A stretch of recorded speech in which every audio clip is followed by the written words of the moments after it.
بسم الله الرحمن الرحيم. السلام عليكم ورحمة الله وبركاته. بسم الله والحمد لله والصلاة والسلام على أشرف رسول الله وعلى آله الفائزين برضا الله أما بعد. സ്നേഹാദരവുകൾ നിറഞ്ഞ സഹോദരങ്ങളെ, സത്യവിശ്വാസികളെ, അള്ളാഹു നമ്മുടെ ഈ സംഗമം സ്വീകരിക്കട്ടെ. നമ്മുടെ പാപങ്ങൾ അള്ളാഹു പൊറുത്തു തരട്ടെ. രോഗങ്ങൾ അള്ളാഹു ശിഫയാക്കട്ടെ. മരണപ്പെട്ടവരുടെ ഖബർ അള്ളാഹു സന്തോഷത്തിലാക്കട്ടെ. തെറ്റുകുറ്റങ്ങൾ അവർക്ക് നമുക്കും അള്ളാഹു നിരുപാധികം മാപ്പാക്കി തരട്ടെ. നമ്മുടെയും കുടുംബത്തിൻ്റെയും ശിഷ്ട ആയുസ് അള്ളാഹു പൊരുത്തപ്പെട്ട വഴിയിലായി ഇസ്സത്തോടെ സന്തോഷത്തോടെ ദീർഘമായി കഴിഞ്ഞ് ഈമാൻ സലാമത്തായി മരിക്കാനുള്ള മഹാഭാഗ്യം അള്ളാഹു നമുക്കെല്ലാവർക്കും നൽകട്ടെ എന്ന് ആമുഖമായി ആദ്യമായി ദുആ ചെയ്യുകയാണ്. ദുൽഹിജ്ജ മാസം വിട പറയലോടുകൂടെ, മുഹറം സമാഗതമാകലോടുകൂടെ യഥാർത്ഥത്തിൽ നമ്മുടെ ഒരു വയസ്സാണ് നഷ്ടപ്പെട്ടിരിക്കുന്നത്. ഇക്കഴിഞ്ഞ ഒരു വയസ്സിനെ നാം അവലോകനം ചെയ്യേണ്ട ഒരു സന്ദർഭവും കൂടിയാണ്. എത്ര ജീവിക്കാൻ കഴിയും എന്നത് ഉറപ്പില്ലാത്ത വളരെ സത്യസന്ധമായ യാഥാർത്ഥ്യങ്ങളിലൂടെ പലപ്പോഴും നമ്മൾ ചിന്തിക്കുന്നുണ്ടെങ്കിലും സ്വന്തം കാര്യത്തിലേക്ക് അതൊരിക്കലും കൊണ്ടുവരാൻ നമുക്ക് സാധ്യമാവാതെ പോവുകയാണ്. വയസ്സിൻ്റെ അവലോകനം, തനിക്ക് അള്ളാഹു തന്ന സൗഭാഗ്യമായ ആയുസ്സിൻ്റെ ഒരു വർഷക്കാലം നഷ്ടപ്പെട്ടതിനെക്കുറിച്ചുള്ള ചിന്ത, ഒരു പുതിയ മനുഷ്യനായി തൊട്ടടുത്ത നിമിഷം മുതൽ എനിക്ക് ജീവിക്കണം, അതിലേക്ക് പ്രചോദനമായി തീരുന്ന ആലോചനകൾ മറ്റുമൊക്കെ നമുക്കുണ്ടാവണം. തെറ്റിൽ നിന്നും മുക്തമായി ജീവിക്കാൻ ആഗ്രഹിക്കുക, അതൊരു വലിയ കാര്യമാണത്. തെറ്റ് സംഭവിക്കുന്ന സാഹചര്യങ്ങൾ നമ്മെ സംബന്ധിച്ചിടത്തോളം ധാരാളമുണ്ട്. അള്ളാഹുവിന് ഇഷ്ടമല്ലാത്ത കാര്യമാണത് എന്നൊരു തോന്നല്, ആ ഒരു ബോധത്തിലൂടെ ജീവിച്ചു പോവാനുള്ള ശ്രമം. ഇനി ഞാൻ ഒരിക്കലും നന്നാവില്ല, ഇത്രയൊക്കെ പറ്റൂ, ഇതിൽ കൂടുതൽ കഴിയൂല എന്ന ചിന്ത അപകടമാണ്, നിരാശയാണത്. നമ്മുടെ മുന്നിൽ കാണുന്ന നന്മകളിൽ നേതൃത്വം നമ്മളാകണം തുടങ്ങിയ കാര്യങ്ങളുടെ ഒരു വിശകലനം യാത്ര പറയുന്ന ഈ ഹിജറ വർഷം നമ്മോട് ആവശ്യപ്പെടുകയാണ്. നന്നാവണമെന്ന് ആഗ്രഹിച്ചേ പറ്റൂ. ഉള്ളിലൊരു ആഗ്രഹാദ്യം ജനിക്കുക എന്നതാണ് നന്നാവലിന്റെ ആദ്യത്തെ ആവശ്യം. ഹിദായത്തിന് ആഗ്രഹിക്കണം, നല്ലോണം ജീവിക്കാൻ. അള്ളാഹു നമുക്ക് തൗഫീഖ് നൽകട്ടെ. നിസ്കരിക്കുക എന്നുള്ളത്, മറ്റുള്ള അമല് ചെയ്യുക എന്നുള്ളതൊക്കെ അടിസ്ഥാനപരമായി റബ്ബിന്റെ മുന്നിൽ സ്വീകരിക്കപ്പെടുന്നത് ഹിദായത്തുള്ളോടത്താണ്. ഹിദായത്തില്ലെങ്കിൽ എല്ലാം പോയിന്ന. അള്ളാഹുവിന്റെ ഖുർആൻ സൂറത്തുൽ ബഖറ തുടങ്ങുന്നത് തന്നെ ഹിദായത്ത് പറഞ്ഞുകൊണ്ടാണ്. ദാലിക്കൽ കിതാബ് ലാ റൈബ ഫീഹി ഹുദൽ ലിൽ മുത്തഖീൻ, ഹിദായത്താണ് ആദ്യം പറഞ്ഞത്. അല്ലദീന യുഅ്മിനൂന ബിൽ ഗൈബ്, ഈമാൻ അതിന് ശേഷമാണ് പറഞ്ഞത്. വയുഖീമൂനസ് സ്വലാ, അമലും അമലിനോടനുബന്ധമായ ഇൽമും അതിൻ്റെയും ശേഷമാണ് പറഞ്ഞത്. ഈമാന്റെ മുമ്പ് ഹിദായത്താണ് പറഞ്ഞത്. ആ ഹിദായത്ത് ആഗ്രഹിക്കണം, എനിക്ക് നല്ലോണം ജീവിക്കണം. അള്ളാഹു നമുക്ക് തൗഫീഖ് നൽകട്ടെ. ആഗ്രഹം വേണ്ടത്. ബിസ്മില്ലാഹിർ റഹ്മാനിർ റഹീം. ഖുൽ മൻ കാന ഫി ദ്ദലാലതി ഫൽയംദുദ് ലഹുർ റഹ്മാനു മദ്ദാ. ഒരാൾ നന്നാവൂല എന്ന് തീരുമാനിച്ചു, ആ ചിന്ത തന്നെ അപകടമാണ്. എനിക്കിതിനപ്പുറത്തേക്കൊന്നും കഴിയൂല, അങ്ങനെ ഒരു ചിന്ത തന്നെ അപകടമാണ്. അങ്ങനെ ചിന്തിക്കുന്നവന് ആ ചിന്തയിൽ അള്ളാഹു നിലനിർത്തുക. ആ കുളത്തിൽ നിന്നും ആ കിണറ്റിൽ നിന്നും അവൻ കരകയറില്ല. അങ്ങനെ ചിന്തിക്കല്ല വേണ്ടത്.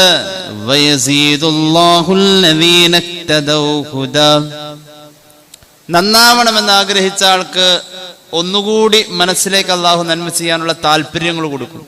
അൽഹംദുലില്ലാ, ഇത്രയെങ്കിലും ഇത്ര എനിക്ക് ചെയ്യാൻ പറ്റിയല്ലോ. അങ്ങനെ ചിന്തിക്കുമ്പോൾ പിന്നെയും അള്ളാഹു കൂടുതൽ ചെയ്യാനുള്ള ആവേശം കൊടുക്കും. എത്രയാ ചെയ്തു കൂട്ടാനുള്ളത്?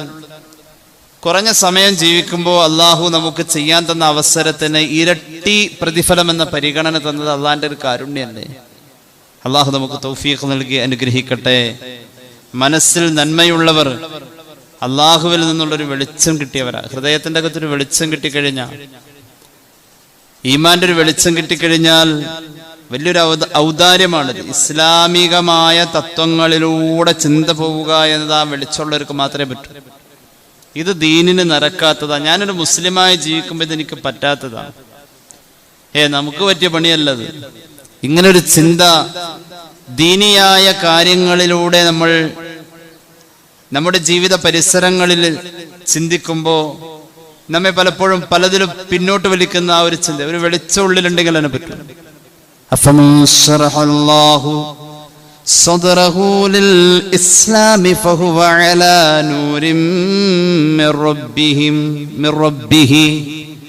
അള്ളാഹുവിന്റെ ഒരു പ്രകാശം പടച്ചോൻ മനസ്സിലിട്ടെന്നൊരു വെളിച്ചമുണ്ടെങ്കിൽ നന്മയെ നന്മയായി കാണാൻ കഴിയും, തെറ്റിനെ തെറ്റായി കാണാൻ കഴിയും. ഒരു യഥാർത്ഥ മുഅ്മിൻ ആ വെളിച്ചം കൊണ്ട് ചുറ്റുവട്ടത്തുള്ള ആളുകളെ വെളിച്ചത്തിലേക്ക് കൊണ്ടുവരാണ്.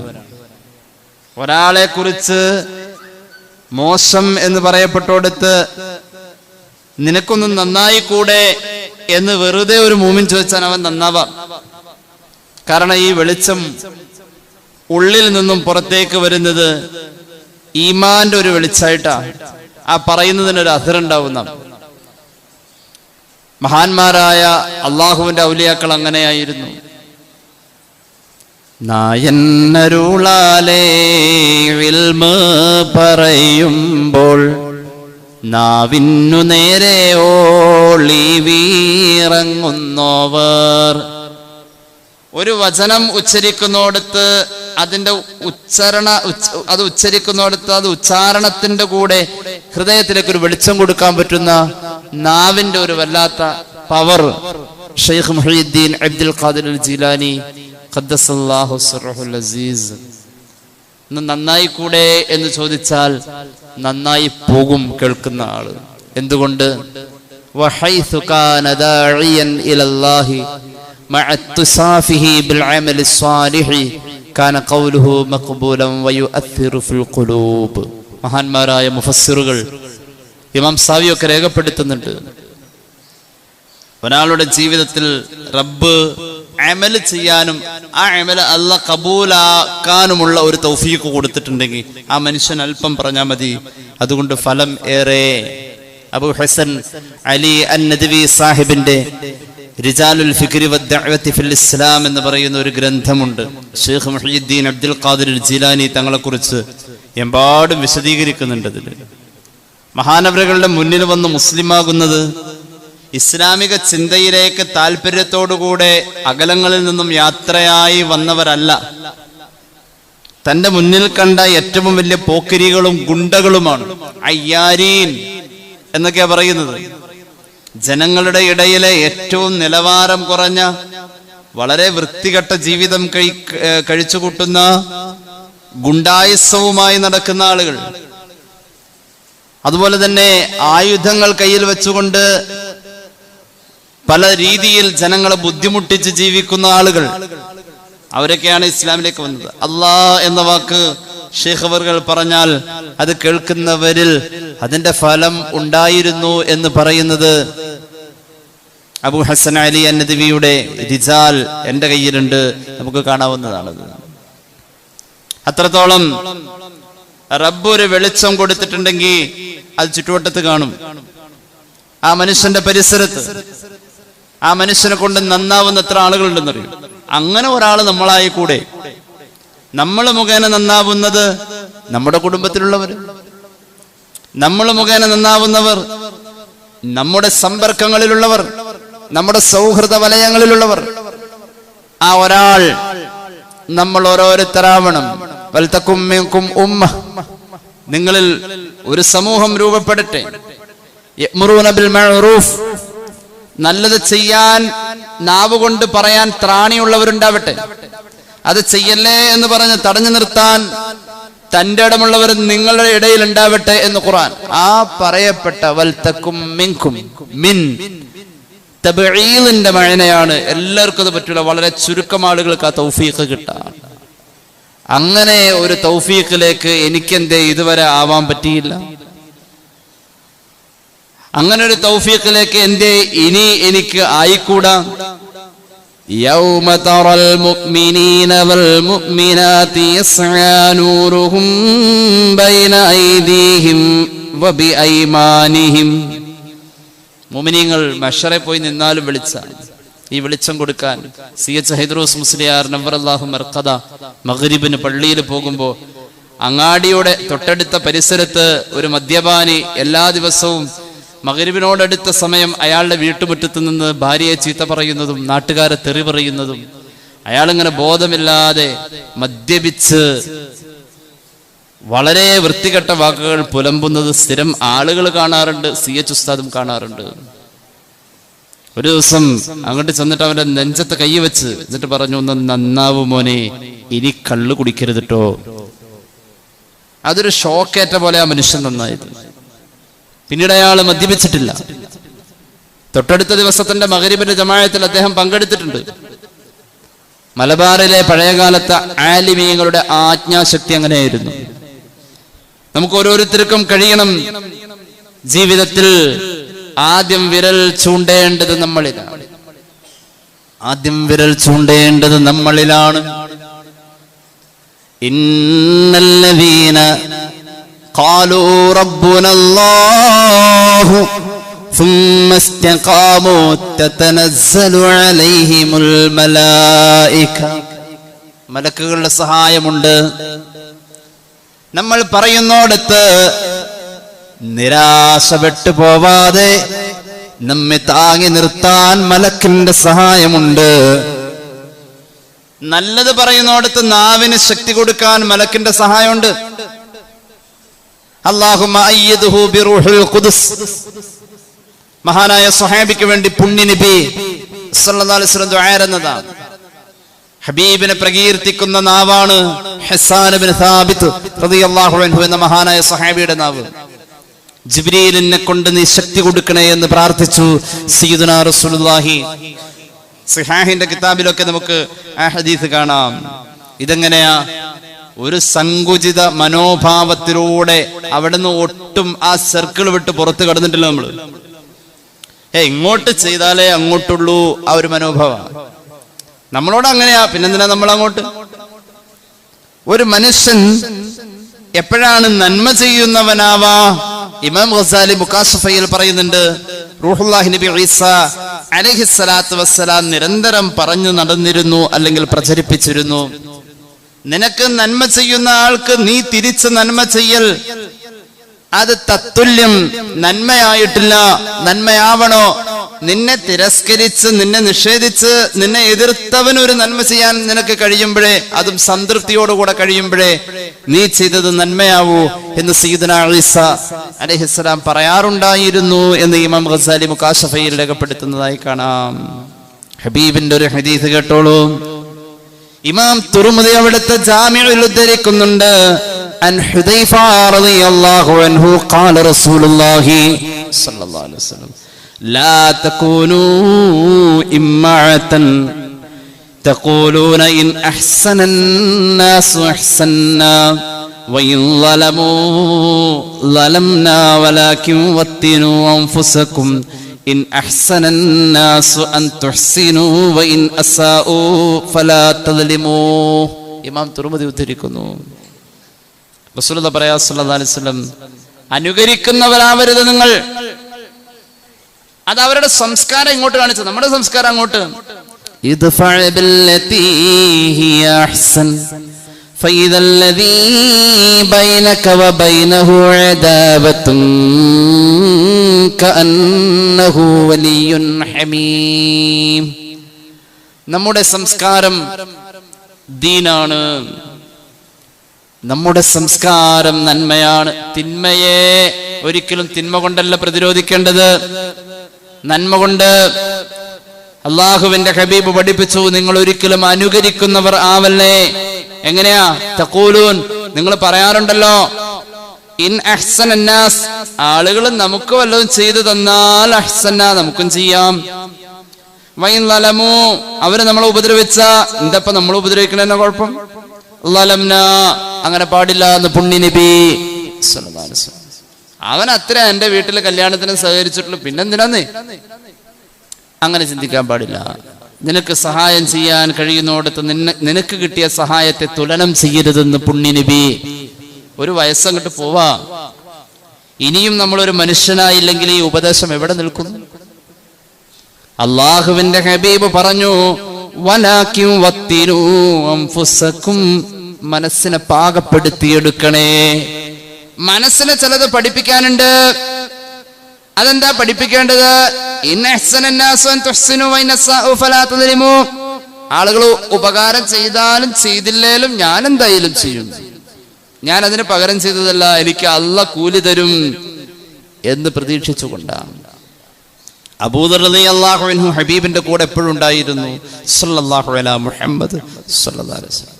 എപ്പോഴും സഗൗരവം ഉണർത്തേണ്ട കാര്യങ്ങൾ കേൾക്കാൻ മുത്തുനബിയുടെ മുന്നിൽ ഭാഗ്യം കിട്ടിയ ആൾ അബൂദറാണ് റളിയല്ലാഹു അൻഹു. ഹബീബായ നബി കരീം സല്ലല്ലാഹു അലൈഹി വസല്ലം മഹാനായ സ്വഹാബി വര്യനോട് പറയാറ് വസിയ്യത്തിന്റെ പ്രാധാന്യത്തിലാണ്.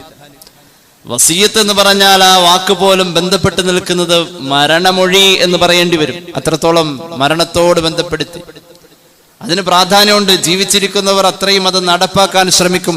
അതിനാണ് വസിയ്യത്ത് പ്രാധാന്യം. പരിശുദ്ധ റസൂൽ സല്ലല്ലാഹു അലാ മുഹമ്മദ് സല്ലല്ലാഹു അലൈഹി വസല്ലം അബൂദർ എന്ന് പറയുന്ന മഹാനായ സ്വഹാബിയോട് റളിയല്ലാഹു അൻഹു നിരന്തരം പറഞ്ഞ കാര്യങ്ങൾ എല്ലാം വസിയ്യത്ത് പ്രാധാന്യത്തിലാണ്. മഹാനായ ഇമാം ഇബ്നു ഹിബ്ബാൻ അവിടുത്തെ സ്വഹീഹിൽ ഒരു ഹദീസ് ശകലം പറയുന്നുണ്ട്. അള്ളാഹുവിന്റെ ഹബീബ് സല്ലല്ലാഹു അലൈഹി വസല്ലം ധാരാളം കാര്യങ്ങൾ അങ്ങനെ വസിയ്യത്ത് ഏൽപ്പിച്ചതിൽ അതിൽ പ്രധാനപ്പെട്ട 3 കാര്യങ്ങളുണ്ട്. ഔസാനി ഖലീലി സല്ലല്ലാഹു അലൈഹി വസല്ലം ബിസലാത്ത്. ധാരാളം കാര്യങ്ങൾ പറഞ്ഞിട്ടുണ്ട്. അതിൽ അത് പ്രധാനപ്പെട്ട 3 കാര്യമുണ്ട്. ഇസ്മഇ വാതിഇ വലൗ ലിഅബ്ദിൻ മുജദ്ദഇൽ അത്റാഫ്. ഒരു അംഗവൈകല്യമുള്ള വികലാംഗനായ ആളാണ് നിന്റെ നേതൃത്വത്തിലുള്ളത് എങ്കിൽ പോലും അവൻ നേതാവാണോ, അവനെ നേതൃത്വത്തിൽ ഏൽപ്പിച്ചിട്ടുണ്ടോ, അവൻ പറയുന്നതിനോട് നിനക്ക് വിധേയത്വം ഉണ്ടാവണം. അത് നല്ല സംസ്കാരം, അതാണ് ദീൻ എന്ന് പുണ്യ നബി. അവനാരടാ എന്നോട് പറയാം? അങ്ങനെയുണ്ട്. ഒരു ഉദാഹരണം, ഒരു മഹല്ലിന്റെ നേതൃത്വത്തിൽ വന്നാൽ, അല്ലെങ്കിലോ ഒരു മാനേജ്മെന്റിന്റെ നേതൃത്വത്തിൽ വന്നാൽ, അവനെന്നപ്പോ ഇതിനൊക്കെ അർഹനായത്? നമ്മളിത് കുറെ കൊണ്ടു നടന്ന അങ്ങനെയല്ല. നേതൃത്വത്തിൽ വന്നവർ പറയുന്ന നന്മയിൽ അവനൊരു അംഗവൈകല്യമുള്ളവനാണ് പോലും, മൂക്ക് ചെത്തപ്പെട്ടവൻ എന്നാ പറഞ്ഞത്, അതൊരു നീഗ്രോ ആണെങ്കിൽ പോലും അത് കേൾക്കലും അനുസരിക്കലും ബാധ്യത. അതാണ് നല്ല സംസ്കാരം. പരിശുദ്ധ റസൂൽ സല്ലല്ലാഹു അലൈഹി വസല്ലം അബൂദറിനോട് പഠിപ്പിച്ചതാണ് റളിയല്ലാഹു അൻഹു. ഇവിടെ മനസ്സിലാക്കേണ്ടത് നമ്മുടെ മനസ്സിനെ പാകപ്പെടുത്തി എടുക്കലാണല്ലോ. ഒരു ഹിജറ വർഷം യാത്ര പറഞ്ഞ് ഒരു വയസ്സ് നഷ്ടപ്പെട്ടതിന്റെ അവലോകനത്തിൽ നമ്മൾ കൊണ്ടുവരേണ്ട ഒരു പ്രധാനമായ കാഴ്ചപ്പാടാണ് ഈ പറഞ്ഞത്. രണ്ടാമത് പറഞ്ഞു,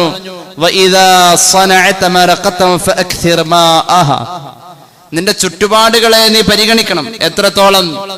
വീട്ടിൽ അടുപ്പിൽ തീ പുകഞ്ഞത് രുചികരമായ ഭക്ഷണം പാചകം ചെയ്യാനാണെങ്കിൽ തൊട്ടടുത്ത വീട്ടിലെ ആ അയൽവാസിയെ ഒരു അതിഥിയെ പോലെ നീ പരിഗണിക്കണം.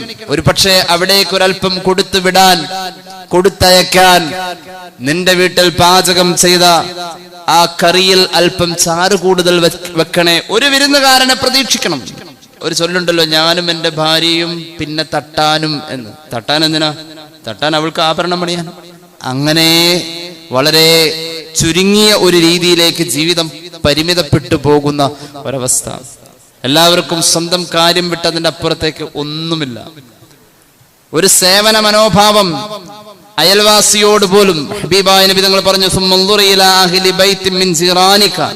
എന്നിട്ട് ശ്രദ്ധിക്കണം, നിന്റെ വീട്ടിൽ രുചികരമായ ഭക്ഷണം പാചകം ചെയ്തപ്പോ ഈ ഭക്ഷണത്തിന്റെ രുചിക്ക് ആഗ്രഹിക്കുന്ന കൊച്ചുമക്കളുള്ള അയൽവക്കങ്ങളുണ്ടോ എന്ന് നീ നോക്കണം.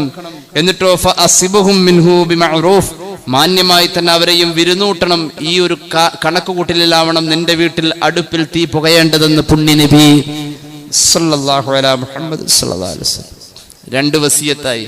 എല്ലാ നന്മകളും അതിന്റെ പൂർണ്ണമായ അർഹതയിൽ അള്ളാഹു കബൂലാക്കണോ. വസ്വല്ലി സ്വലാത്ത ലിവഖ്തിഹാ, നിസ്കാരത്തെ അതിന്റെ ആദ്യ സന്ദർഭങ്ങളിൽ നിർവഹിക്കാൻ ശ്രമിക്കണം എന്ന് പരിശുദ്ധ റസൂൽ, നിർവഹിക്കണമെന്ന് പുണ്യ നബി സല്ലല്ലാഹു അലൈഹി വസല്ലം.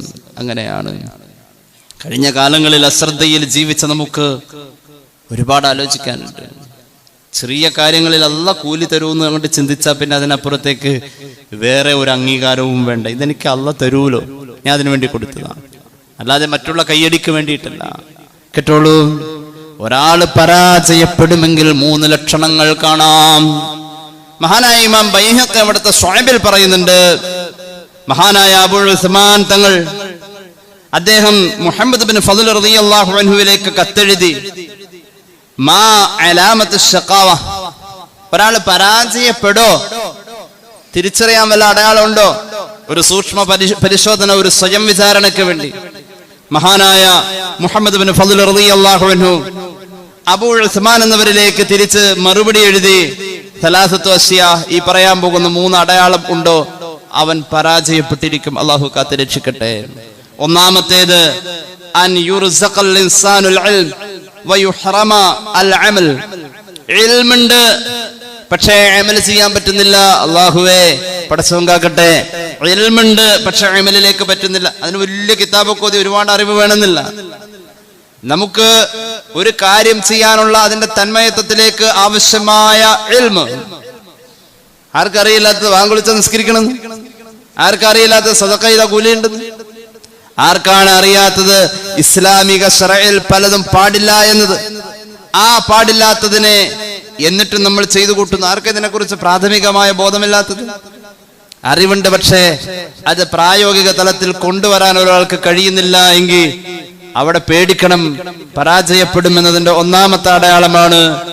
രണ്ടാമത്തേത്, ഇൽമുണ്ട്, അമലുണ്ട്, പക്ഷേ ഇഖ്ലാസില്ല. ഇഖ്ലാസില്ല, ഇതിന്റെ പ്രതിഫലം അല്ലാഹ് തരും. അല്ല, അങ്ങനെയല്ല, എവിടെയും ഇഖ്ലാസ് നഷ്ടപ്പെടുന്ന അവസ്ഥ.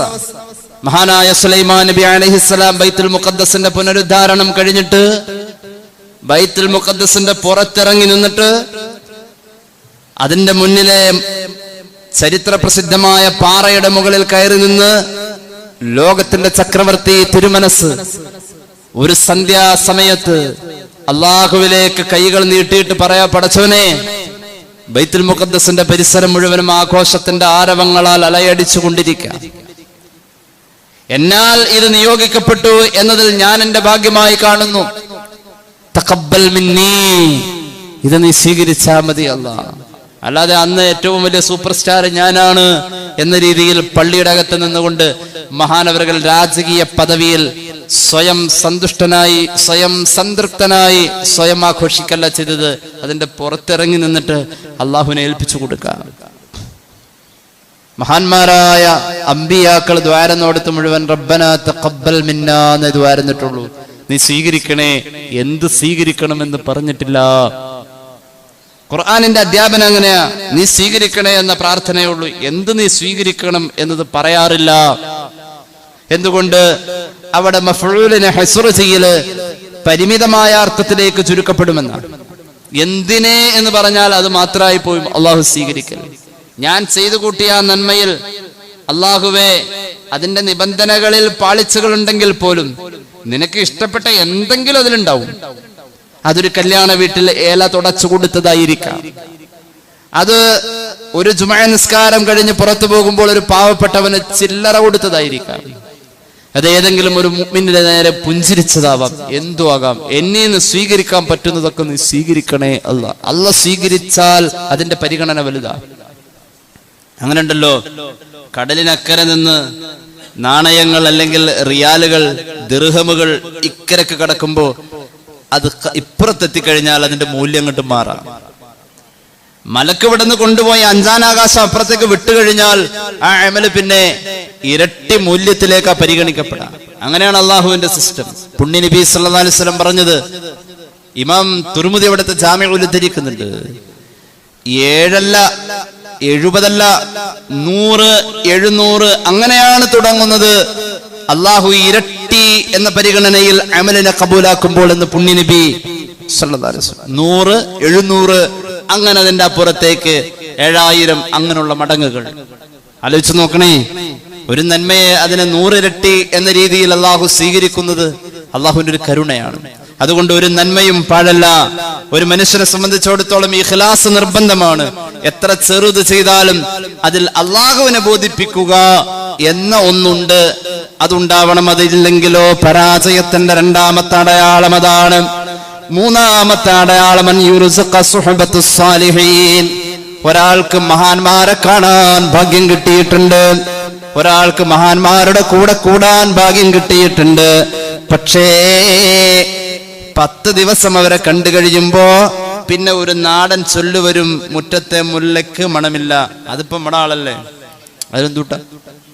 മഹാന്മാരെ മഹത്വമുള്ളതിനെ കൂടെ കൂട്ടാൻ കഴിഞ്ഞാൽ പിന്നെ അതിനോടുള്ള ബഹുമാനം കുറയുന്ന മനസ്സാണോ നിന്റെ മനസ്സെങ്കിൽ നിനക്ക് പരാജയം സുനിശ്ചിതമാണെന്ന് മഹാന്മാര് പഠിപ്പിക്കാം. ഇമാം ബൈഹഖിയുടെ ശുഅബിൽ ഈ ഹദീസ് നമുക്ക് കാണാൻ കഴിയും. അത്രത്തോളം നമ്മൾ അള്ളാഹുവിന്റെ മുന്നിൽ വിചാരണ ചെയ്യപ്പെടുമെന്നതിനെ കുറിച്ചുള്ള ബോധം നഷ്ടപ്പെട്ടുകൊണ്ടിരിക്കാം. ഇങ്ങനെയുള്ള ചില ഓർമ്മപ്പെടുത്തലുകൾ നമ്മുടെ മുന്നിൽ തന്നിട്ടാണ് ഒരു ദുൽഹിജ്ജ യാത്ര പറഞ്ഞ് മുഹറം ഒരു പുതുവർഷവുമായി നമ്മളിലേക്ക് കടന്നു വരുന്നത്. അള്ളാഹുവിന്റെ മുന്നിൽ അഡ്ജസ്റ്റ്മെന്റ് ചില കാര്യങ്ങളിൽ നടക്കൂല കേട്ടോ. എന്ത് പറഞ്ഞാൽ അഡ്ജസ്റ്റ് ചെയ്യാൻ കഴിയും? രസകരമായൊരു വിചാരണ പറയുന്നുണ്ട് ഇമാം ജലാലുദ്ദീൻ സുയൂത്തി തങ്ങള്. മഹാനായ ഇസ്മായിൽ അൽ ഹഖ് അൽ ബറൂസവി റൂഹുൽ ബയാനിൽ സൂറത്ത് യൂസുഫിന്റെ വ്യാഖ്യാനം പറയുന്നോടത്ത് രസകരമായൊരു വിചാരണ പറയുന്നുണ്ട്. ഒരടിമയെ കൊണ്ടുവരപ്പെടും മഹ്ശറയിൽ. എന്നിട്ട് അവനോട് ചോദിക്കും, എനിക്ക് ഇബാദത്ത് ചെയ്യാൻ നിനക്ക് എന്തായിരുന്നുടാ തടസ്സം? അപ്പോൾ അവൻ പറയും, പടച്ചോനെ, ഇബ്തലൈതനി, നീ എനിക്ക് കുറെ അടങ്ങേറ് തന്നില്ലേ, ഫജഅൽത അലയ്യ അർബാബൻ ഫശഗലുനി, എനിക്ക് എന്നെ ഭരിക്കുന്ന കുറെ യജമാനന്മാരെ തന്നല്ലോ. അവര് പറയുന്നതൊക്കെ കേട്ടു വന്നപ്പോഴേക്കും, റബ്ബേ, എനിക്ക് ഇബാദത്ത് ചെയ്യാൻ നിനക്ക് വഴിപ്പെട്ട് ജീവിക്കാൻ സമയം കിട്ടിയില്ല എന്ന് അടിമ പറയുമത്രേ. അപ്പൊ അല്ലാഹു തആല മഹാനായ യൂസുഫ് നബി അലൈഹിസ്സലാത്തു വസ്സലാമിനെ ആ അടിമയുടെ മുന്നിൽ കാണിച്ചു കൊടുക്കും. എന്നിട്ട് ചോദിക്കും, ഈ ആളറിയോ? അറിയാം, മഹാനായ യൂസുഫ് നബി അലൈഹിസ്സലാമാണ്. നിനക്കറിയോ ഈ മനുഷ്യന്റെ ജീവിതത്തിലെ അടിമത്തം ആ മനുഷ്യൻ അനുഭവിച്ചു കൂട്ടിയതും നീ അനുഭവിച്ചതും തമ്മിൽ താരതമ്യം ചെയ്യുമ്പോൾ ആരാ മുന്നിൽ? സംശയം എന്താ? യൂസുഫ് നബിയാണ്. എന്നിട്ടും അദ്ദേഹത്തിന് കുറവുകളില്ലല്ലോ. മഹാനവറുകൾ എത്രയാ വഴിപ്പെട്ടത്. പിന്നെ ഒരു പണക്കാരനെ കൊണ്ടുവരപ്പെടും. ചോദിക്കും, എന്താ നിനക്ക് എന്നെ വഴിപ്പെട്ട് ജീവിച്ചുകൂടായിരുന്നോ? അവൻ പറയും, അല്ലാഹുവേ, നീ എനിക്ക് സമ്പത്ത് തന്നല്ലോ, അത് നിലനിർത്തിക്കൊണ്ടുപോവാൻ ഞാൻ പരിശ്രമിച്ചപ്പോ തിരക്കായി പോയി, അതുകൊണ്ട് എനിക്ക് നേരം കിട്ടിയില്ല. അല്ലാഹു മഹാനായ സുലൈമാൻ നബിയെ കൊണ്ടുവരും. സുലൈമാൻ നബി അലൈഹിസ്സലാത്തു വസ്സലാം അയാളുടെ മുന്നിൽ പ്രത്യക്ഷനാവും. ചോദിക്കും, അല്ലാഹു, ആരടാ ഏറ്റവും വലിയ പണക്കാരൻ? ഈ ലോകത്തിന്റെ ചക്രവർത്തിയായിരുന്ന മശ്രിഖ് മുതൽ മഗ്രിബ് വരെ അല്ലാഹു അധീനപ്പെടുത്തി കൊടുത്ത മഹാനവറുകൾ, ഇത്രയും വലിയ മുതലാളി വേറെ ഉണ്ടോ? എന്നിട്ടും മഹാനവറുകൾ എനിക്ക് വേണ്ടി ജീവിച്ചില്ലേ? ഉത്തരം മുട്ടാണ്. പിന്നെ ഒരു രോഗിയെ കൊണ്ടുവരപ്പെടും. ചോദിക്കും, നിനക്ക് ഇബാദത്ത് ചെയ്യാൻ കഴിയില്ലായിരുന്നോ? അവൻ പറയും, അല്ലാഹുവേ, എനിക്ക് നീയല്ല രോഗം തന്നത്, പിന്നെങ്ങനെയാ? അല്ലാഹു മഹാനായ അയ്യൂബ് നബിയെ കൊണ്ടുവരും. അയ്യൂബ് നബിയുടെ മുന്നിൽ വെച്ച് വിചാരണ ചെയ്യും. അയ്യൂബ് നബിയെ കുറിച്ച് കേട്ടവനായി പറയുന്നത്, അയ്യൂബ് നബിയേക്കാൾ വലുതൊന്നും എനിക്കുണ്ടായില്ല, ഉത്തരം മുട്ടിപ്പോകുമെന്ന് മഹാന്മാർ പഠിപ്പിക്കാം.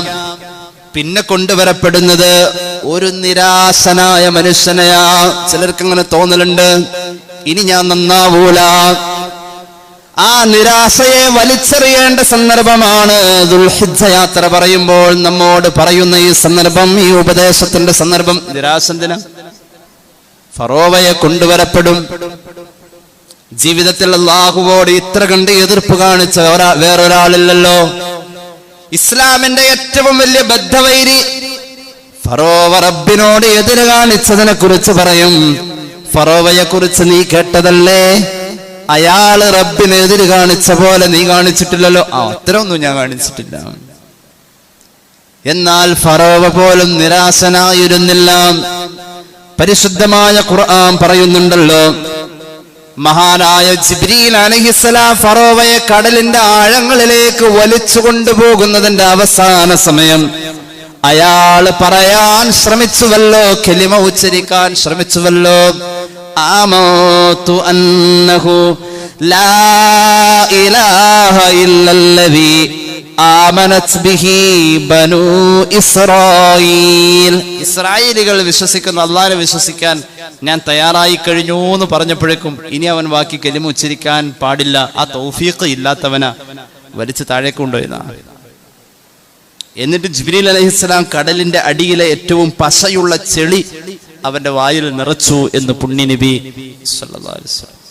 മോറിസ് ബുഖാരി മറ്റും അയാളുടെ ഗ്രന്ഥങ്ങളിൽ രേഖപ്പെടുത്തുന്നുണ്ട്, ഫറോവയുടെ ജഡം പിന്നീട് കിട്ടുന്ന നേരത്ത് ഈ ചെളി അയാളുടെ വയറ്റിൽ വലിയ ഒരു ചെളിക്കട്ടയായി, വലിയ കട്ടിപിടിച്ച ഒരു വസ്തുവായി കാണപ്പെട്ടിരുന്നുവത്രേ. അതുകൊണ്ട് നിരാശ വെടിഞ്ഞ് ജീവിതത്തിൽ ഇനി ഈ നിമിഷം മുതൽ എനിക്ക് നന്നാവാൻ കഴിഞ്ഞാൽ, ഒരു നിമിഷം അള്ളാഹു കബൂലാക്കിയാൽ അത് മതി. ദുൽഹിജ്ജ മാസം നമ്മുടെ മുന്നിൽ യാത്ര പറഞ്ഞ് ആയുസ്സിന്റെ ഒരു വയസ്സ്, ഒരു വർഷം നമുക്ക് നഷ്ടപ്പെട്ടു പോകുന്നിടത്ത് നാളേക്ക് വേണ്ടി എന്ത് സമ്പാദിച്ചു എന്ന ഖുർആനിന്റെ ഒരു ചോദ്യമുണ്ട്. വൽ തൻദുർ നഫ്സും മാ ഖദ്ദമത് ലിഗദ്. നാളേക്ക് വേണ്ടി എന്ത് സമ്പാദിച്ചു എന്ന ഒരു ചോദ്യം ഖുർആൻ നമ്മുടെ മുന്നിൽ ഉണർത്തിയ ചോദ്യം ജീവിതത്തിന്റെ പ്രേരണയും പ്രചോദനവും ആവേശവുമായി മാറാൻ അള്ളാഹു നമുക്ക് തൗഫീഖ് നൽകട്ടെ. സല്ലല്ലാഹു അലാ മുഹമ്മദ് സല്ലല്ലാഹു അലൈഹി വസല്ലം. സല്ലല്ലാഹു അലാ മുഹമ്മദ് സല്ലല്ലാഹു അലൈഹി വസല്ലം. അല്ലാഹുമ്മ സല്ലി അലാ മുഹമ്മദ് യാ റബ്ബി സല്ലി അലൈഹി വസല്ലം. അൽഹംദുലില്ലാഹി റബ്ബിൽ ആലമീൻ. അല്ലാഹുമ്മ സല്ലി അലാ സയ്യിദിനാ മുഹമ്മദിൻ വഅലാ ആലി സയ്യിദിനാ വമൗലാനാ മുഹമ്മദ്. അല്ലാഹുവേ, നീ സ്വീകരിക്ക് തമ്പുരാനെ, പാപങ്ങൾ പൊറുക്കണേ അല്ലാ, രോഗങ്ങൾ ശിഫയാക്കുക അല്ലാ. അല്ലാഹുവേ, ഒരുപാട് പേര് ദുആ വസിയത്ത് ഏൽപ്പിച്ചിട്ടുണ്ട്, അവരുടെ ആവശ്യങ്ങൾ നിറവേറ്റണേ അല്ലാ. മരണപ്പെട്ട പിതാവിനും സഹോദരിക്കും വേണ്ടിയിട്ട് ദുആ ചെയ്യാൻ 1000 രൂപ ഒരു സഹോദരൻ, അല്ലാഹുവേ അവരുടെ ഹദറത്തിൽ അതിന്റെ സവാബ് എത്തിക്കണേ അല്ലാ. പരിപൂർണമായ മഗ്ഫിറത്ത് കൊണ്ട് സന്തോഷിപ്പിക്കണേ അല്ലാ. പലപ്പോഴായി ഞങ്ങളിൽ നിന്ന് മരിച്ചുപോയവർ, ഈ പള്ളിയോട് ചുറ്റും അന്ത്യവിശ്രമം കൊള്ളുന്നവർ എല്ലാവരുടെയും ഖബർ നീ സന്തോഷത്തിലാക്കണേ അല്ലാ. ജോലി സംബന്ധമായ തടസ്സങ്ങൾ മാറാൻ ഒരു സഹോദരൻ ദുആ ചെയ്യാൻ പറഞ്ഞ 2000 രൂപ സംഭാവന തന്നിരിക്കുന്നു. അല്ലാഹുവേ, എന്ത് തടസ്സമാണെങ്കിലും ആ സദഖയുടെ ബറക്കത്ത് കൊണ്ട് നീ ദൂരീകരിക്കണേ അല്ലാ. ജോലിയിൽ റാഹത്ത് നൽകണേ അല്ലാ. ബുദ്ധിമുട്ടുകൾ മാറാൻ വേണ്ടി ഒരു സഹോദരൻ സംഭാവന തന്നിരിക്കുന്നു, നീ കബൂലാക്ക് അല്ലാ. അദ്ദേഹത്തിന്റെ എന്ത് പ്രയാസമാണെങ്കിലും നീ മാറ്റിക്കൊടുക്കണേ അല്ലാ. അല്ലാഹുവേ, സാമ്പത്തികമായ പ്രയാസങ്ങൾ മാറി കടങ്ങൾ തീരാൻ, അർഹതപ്പെട്ട പലതും കിട്ടാനുണ്ട്, കിട്ടാനുള്ള പണം കിട്ടാൻ റബ്ബേ, ഒരു സഹോദരൻ സ്ഥിരമായി എല്ലാ ആഴ്ചയിലും 313 രൂപ ദുആ ചെയ്യാൻ ഏൽപ്പിക്കാറുണ്ട്. അല്ലാഹുവേ, ആ സഹോദരന്റെ സദഖ നീ കബൂലാക്കണേ അല്ലാ. അല്ലാഹുവേ, നിന്റെ മുർസലീങ്ങളുടെ എണ്ണമാണല്ലോ 313, അസ്ഹാബുൽ ബദറിന്റെ എണ്ണമാണല്ലോ 313. റഹ്മാനിയ അദദിൽ ഉള്ള രഹസ്യമെന്തോ, അതിന്റെ ബറക്കത്ത് കൊണ്ട് ആ സഹോദരന്റെ ആവശ്യം നീ നിറവേറ്റി കൊടുക്കണേ അല്ലാ. അല്ലാഹുവേ, ദുആ ചെയ്യാൻ ഒരു സഹോദരൻ, അതുപോലെ തന്നെ പരീക്ഷയിൽ ഉന്നത വിജയം കിട്ടാൻ വേണ്ടിയിട്ട് ഒരു വിദ്യാർത്ഥി, റഹ്മാനെ അവരുടെ ആവശ്യങ്ങൾ നിറവേറ്റണേ അല്ലാ. ഞങ്ങളുടെ മക്കൾക്കും റബ്ബേ, ഞങ്ങളുടെ വിദ്യാർത്ഥി സമൂഹത്തിനും നീ ഉന്നത വിജയം നൽകണേ അല്ലാ. പ്രത്യേകിച്ച് ദുആ വസിയത്ത് ഏൽപ്പിച്ചവർക്ക് നീ ഉന്നത വിജയം നൽകണേ അല്ലാ. അല്ലാഹുവേ റബ്ബേ, ഞങ്ങളെ സഹായിക്കുന്നവരെ നീ സഹായിക്കണേ അല്ലാ. ഞങ്ങളുടെ മഹല്ലിൽ അഭിവൃദ്ധി നൽകണേ അല്ലാ. ഈ കൂടിയിരുന്ന് ആമീൻ പറയുന്നവരുടെ ഹലാലായ മുറാദ് ഹസ്സലാക്കുക അല്ലാ. കടങ്ങളുള്ളവരുടെ കടങ്ങൾ നീ വിട്ടണേ അല്ലാ. വിവാഹപ്രായമായവർക്ക് അനുയോജ്യമായ ബന്ധങ്ങൾ നീ എത്തിക്കണേ അല്ലാ. അല്ലാഹുവേ, ഞങ്ങളുടെ ഹാജിമാർ നീ കബൂലാക്ക് അല്ലാ. അല്ലാഹുവേ റബ്ബേ, നിന്റെ മുന്നിൽ കൈ നീട്ടാൻ ഞങ്ങൾക്ക് അർഹതയില്ല, അത്രമാത്രം പാപങ്ങൾ ഞങ്ങൾ ചെയ്തിട്ടുണ്ട് റഹ്മാനെ. ഒരു വയസ്സ് ഞങ്ങളിൽ നിന്നും തിരിച്ചു പോകുമ്പോ നഷ്ടങ്ങളല്ലാതെ മറ്റൊരു ലാഭത്തിന്റെ ഓർമ്മയും ഞങ്ങളിലില്ല. ദീർഘായുസ് നിന്റെ മാർഗത്തിൽ ആഫിയത്തോടെ സന്തോഷത്തോടെ ഞങ്ങൾക്ക് കുടുംബവുമായി കഴിയാനുള്ള ഭാഗ്യത്തിലാക്കി തരണേ അല്ലാ. അല്ലാഹുവേ, മരുന്ന് ഫലിക്കാത്ത രോഗങ്ങളിൽ നിന്നും കാക്കണേ അല്ലാ. റബ്ബനാ റഹംഹും കമാ റബ്ബൗനാ സ്വഗാറാ ആമീൻ ബിറഹ്മതിക യാ അർഹമർ റഹീമീൻ. അസ്സലാമു അലൈക്കും വറഹ്മത്തുള്ളാഹി വബറകാതുഹു.